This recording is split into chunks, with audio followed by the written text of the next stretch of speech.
ta'ala. They probably even break their fast in Ramadan. What is this? Copying and imitating the wrong people.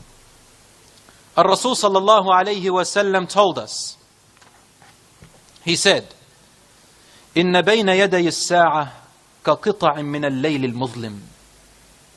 Before the end of time, you will see this prevailing sign. What is it? There will be afflictions, trials, tests of hardship. Afflictions that are like smoke filling the air, darkness with dark clouds above you, and it will weaken the heart of a person just like his body weakens. In the morning he is a believer, and by the evening he becomes a disbeliever.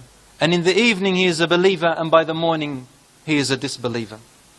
So much fitan, confusion, deception, lies. A person in the evening is a believer. By the morning they went on the internet and it confused everything about their religion to the point where they become atheists.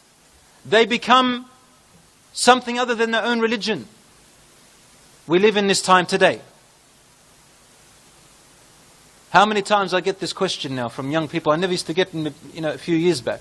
How do I know if my religion is the correct one? I've been debating with this atheist and wallah, I don't know what to answer. I'm thinking of becoming an atheist myself. Yes. Have you heard about the Muslim Gay Society? There's one in Sydney, there's one in America, and there's one in London. The one in America is very old, the oldest one. The one in London is second oldest. There is a lesbian mosque and a male gay mosque. Now, Ar-Rasul sallallahu alaihi wasallam told us, you will have, before the end of time, a'immatum mudillun. You will have leaders who will lead you astray. In America there is a masjid, its imam is a woman who gives the khutbah, and she leads the men and women in salat. Even a woman makes the adhan. And the men say takbir when they hear her khutbah. Takbir about what, I wonder? Because this is an abomination of what the Prophet ﷺ taught us. There is equality between man and women. Rasul ﷺ, the Quran already made it. Allahu Akbar. But in an appropriate manner. A way that shows you self-respect, teaches you self-respect. Brothers and sisters in Islam, Rasul ﷺ tells us these people who wake up in the morning believers and by the end of the night they are disbelievers. He said, يَبِعُونَ دِينَهُمْ وَأَخْلَاقَهُمْ بِعَرَضٍ مِّنَ الدُّنْيَا. The reason is that they sell their character, their morals and their religion because of a gain of this world. Lust, desire, money, a car, fame, fortune, whatever, you name it. Rasul ﷺ said, a time shall come when a person is given insight in the daytime. So he's very aware. He can tell you so many things about everything of the world. But in the evening he commits every sin under the sun, takes bribes, becomes dishonest, etc., etc., etc. People are very good in front of people.